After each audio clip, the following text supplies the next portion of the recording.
আসসালামু আলাইকুম গাইস। আজকে ওয়েদারটা জুম্মার পরে আলহামদুলিল্লাহ অনেক ভালো, ঠান্ডা, রোদ নাই, বৃষ্টি নাই, মেঘলা আকাশ। তো আপনারা দেখতে পাচ্ছেন এই হলো আমার কবুতর। তো আজকে দুইটাকে ছাড়ি, কারণ আল্লাহ রহমত দেখালে দুইটা উড়ে।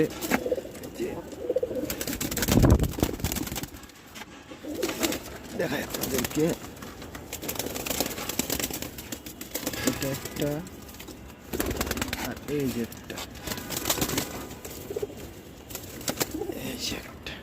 এই দুইটা মাশাআল্লাহ ভালো উড়ে। আর এগুলার আপাতত সমস্যা, এই জন্য এগুলো উড়ে না।